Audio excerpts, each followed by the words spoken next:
অনেক রকমভাবে তো অনেক রকম পরোটা খেয়েছো, তো এইভাবে একবার ডিম পরোটা খেয়ে দেখো। এই পরোটা যে এত স্বাদ, একবার বানিয়ে খেলে বারবার খেতে ইচ্ছে করবে। একদম অল্প সময়ের মধ্যে বানিয়ে নিতে পারবে। প্রথমেই আমি একটা পাত্রের মধ্যে 3টে ডিম ভেঙে নেব। তোমরা চাইলে কম বা বেশি করতে পারো।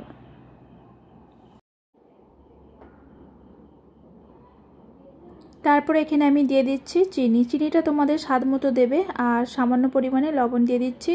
আর এখানে দিয়ে দিলাম 2 থেকে 3 চা চামচ মতো রান্নার সাদা তেল। সব কিছুকে একটা কাঁটা চামচির সাহায্যে ভালো করে মিশিয়ে নেব। তো অনেক সময় দেখা যায় আমরা অন্যরকমভাবে পরোটা রুটি বানিয়ে রাখি, শক্ত হয়ে যায়। তোমরা যদি এইভাবে বানিয়ে রাখো, এই পরোটাটা শক্ত হবে না, নরম তুলতুলে থাকবে। তো এখানে ডিমটা খুব সুন্দরভাবে মেশানো হয়ে গেছে। তো 1.5 কাপ মতো ময়দা নিয়ে নিচ্ছি। তোমরা চাইলে এটা আটা দিয়ে করতে পারো। আর সাথে এখানে দিয়ে দিচ্ছি 1 চামচ মতো ইস্ট। সব কিছুকে ভালো করে মেখে নেব।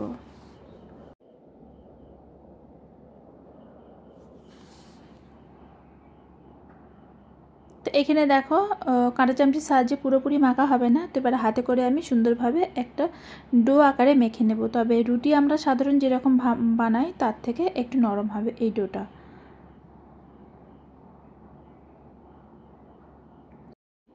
তেলটা লাস্টে দেবার ছিল, তবে এখানে আমি একটা জিনিস মিস্টেক করে দিয়েছি। তো প্রথমে তেলটা দিয়ে দিয়েছি, তারপরে এখানে দেখো আমি অ্যাড করে দিচ্ছি পেঁয়াজ পাতা। তো এখানে আমি কিছু পেঁয়াজ পাতা কুচিয়ে রেখেছিলাম। এটা দেবার কারণে এই পরোটার অনেক বেশি মজা হয়। অবশ্যই তোমাদের হাতের কাছে থাকলে এটা দেবে।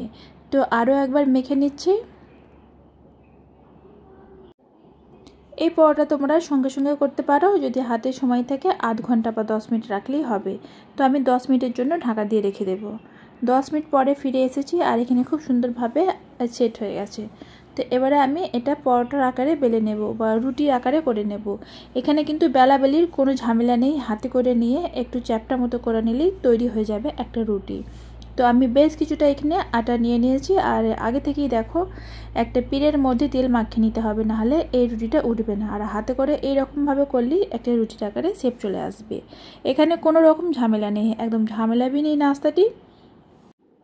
তো ওইভাবে আমি করে নিয়েছি। আর এখানে একটা কড়াই বসিয়ে দিচ্ছি গ্যাস চুলার মধ্যে। বেশ কিছুটা তেল দিলাম। এখানে তেল আছে 2 থেকে 3 চা চামচ মতো হবে। তেলটা হালকা গরম হয়ে যাবার পরে এই ডিম পরোটা আমি দিয়ে দেবো। এই পরোটাটা ভাজতে 1 থেকে 2 মিনিট মতোই সময় লাগবে, আর মিডিয়াম ফ্লেমে ভেজে নিতে হবে। তো একটা সাইডে দেখো কত সুন্দর একটা কালার এসে গেছে, আর এটা ভাজতে ভাজতে একদম ফুলে ডবল হয়ে যাবে। আর এই পরোটাটা খেতে অনেক বেশি মজা। তোমরা চাইলে এটা রাত্রে ডিনারে বা সকালে নাস্তা হিসাবে করতে পারো, বা সন্ধ্যার নাস্তাতে অসাধারণ লাগবে এই একটা নাস্তা টিফিন। তো এখানে দেখো ভাজতে ভাজতে সুন্দর একটা কালার চলে এসেছে, আর আগের থেকে এই রুটিটা অনেক বেশি ফুলে ঢোল হয়ে গিয়েছে। আর যত বেশি ফুলবে ততই কিন্তু রুটিটা নরম তুলতুলে হবে। তো এখানে দেখো একটা ডিম পরোটা আমার তৈরি হয়ে গেছে। তুলে রেখে দিয়ে বাকি যে পরোটাগুলো আছে সেগুলোও ভেজে নেব। অনেক বন্ধুরা আছো ভিডিও দেখে লাইক করো না, কমেন্ট করো না, অনেক বেশি খারাপ লাগে। আর এই ভিডিও অনেক কষ্ট করেই করতে হয়, বা কখনো সময় দেখা যায় বাড়ির ফ্যামিলি অনেকে সাপোর্ট করে বা আবার অনেকে সাপোর্ট করে না। তার সত্ত্বেও কিন্তু এই ভিডিও তৈরি করা সির্ফ মাত্র নিজের জন্য।